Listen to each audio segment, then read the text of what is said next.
So here we are on the next step of our journey of inspecting and considering and looking at how each of these 7 questions and 7 promises that the leadership team makes to every employee, how they are going to help roll out EOS to every employee and to help them, every one of them, get to that place where they're living their ideal life, doing what they love, doing with people that they love, making a great contribution. We just got through talking about how that is so essential to see how everything that I'm doing is leading toward that great thing that this organization is doing to contribute to making the world a better place, getting compensated appropriately, and having plenty of time left over for my other passions.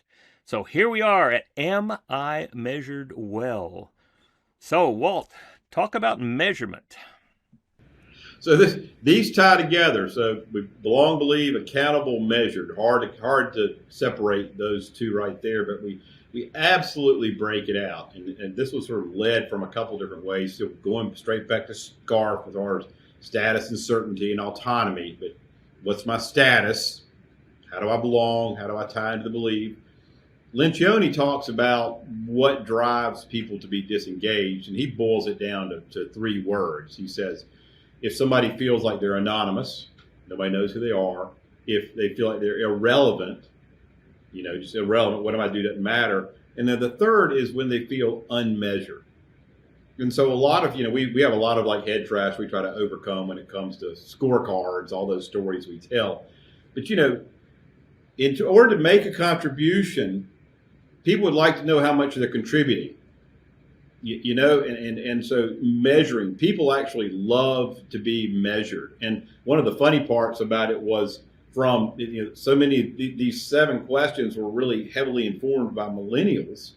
And everyone's saying, well, millennials, they don't want to be accountable for anything. And the fact of the matter is their issue is you're not telling me how I'm measured against what I'm accountable for and how I'm contributing to where we're trying to go to. So Right. I'm actually unmotivated. Uh-huh. And, so it's just, how can we measure it? And what's funny is, I'm sort of going off a little bit here, but OKRs, objectives and key results. So the key results in the world that I'm teaching it is objectives are the big sort of goals and milestones you're hitting that support bigger goals and milestones. And then our key results are the things that are tied more to our roles. What are the activities that we can control? And people want to be able to know when they, start, finish, score, the little gamification of people living up to, belonging and contributing to the overall belonging and making a huge contribution. If we're not measuring them, then, they just kind of like float around and they're going to be unmotivated and disengaged. Yeah, a question for you. Yeah. How motivated would an NFL football team be to win the Super Bowl if you had no goalposts, no scoreboard, and Right. no yard lines? Yeah, exactly.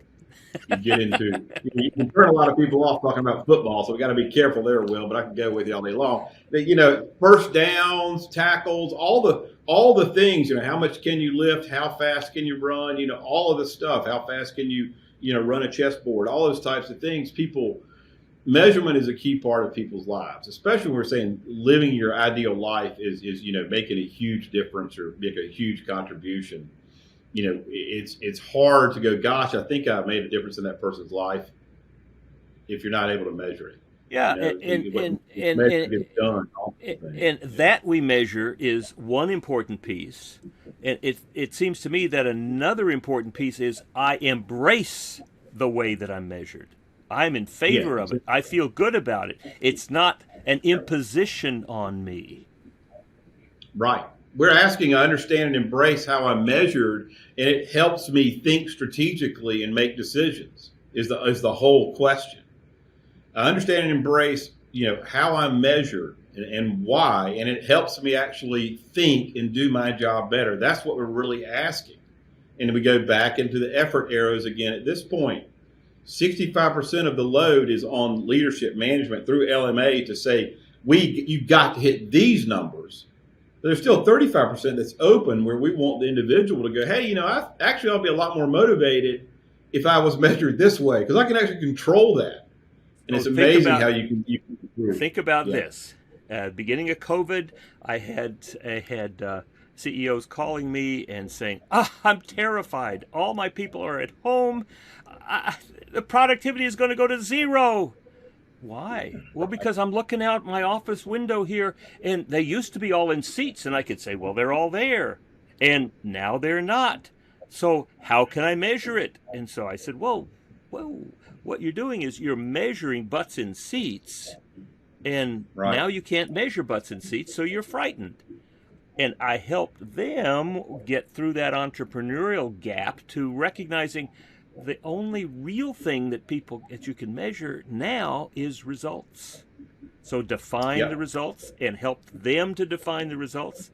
Now that helped them tremendously, and their productivity went through the roof.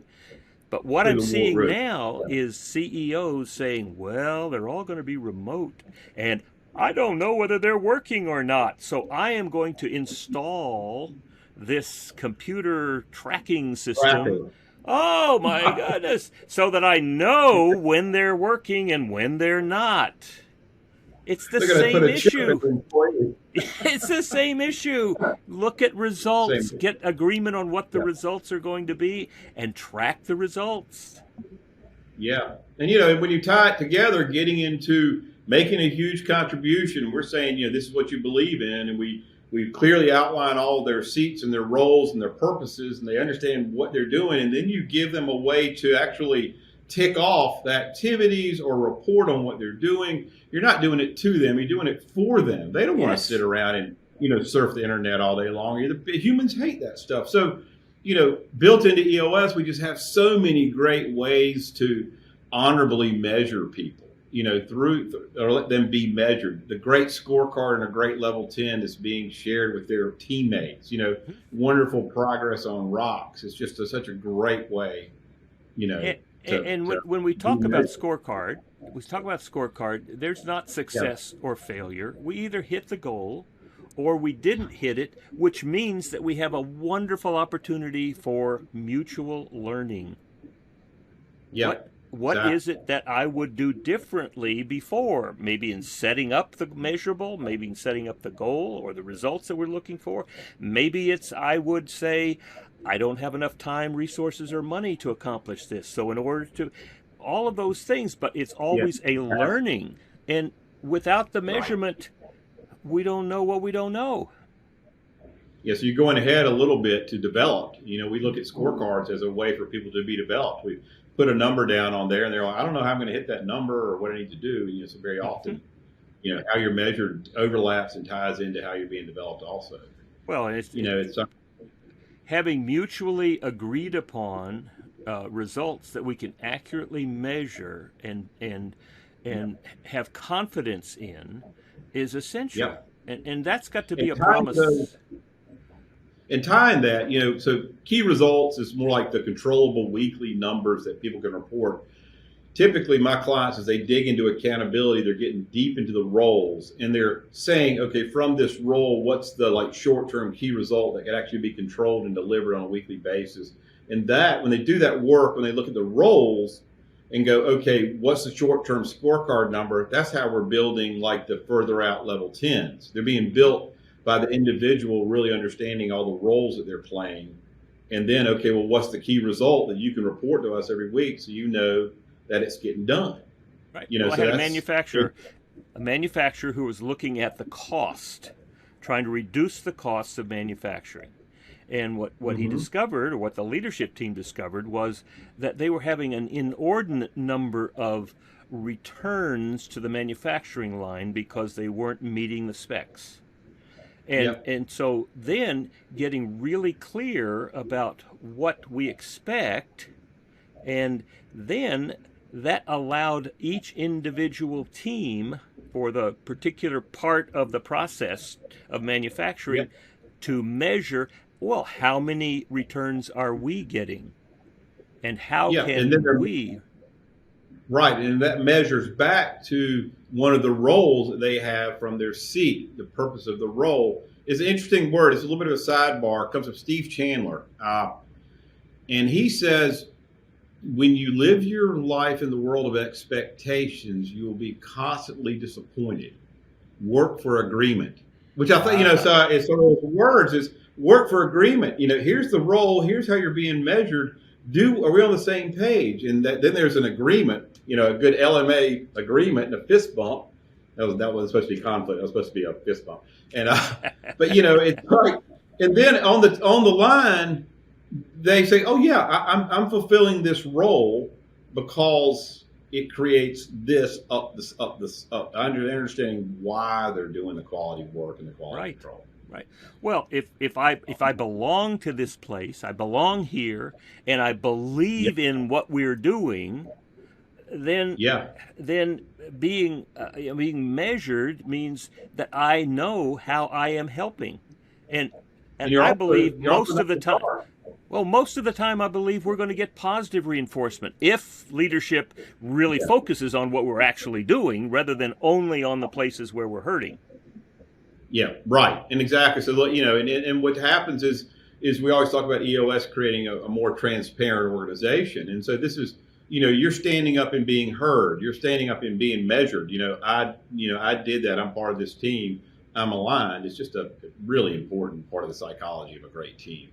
Well, I think that's why this is an important question and an important promise from the leadership team. So there we are about being measured well.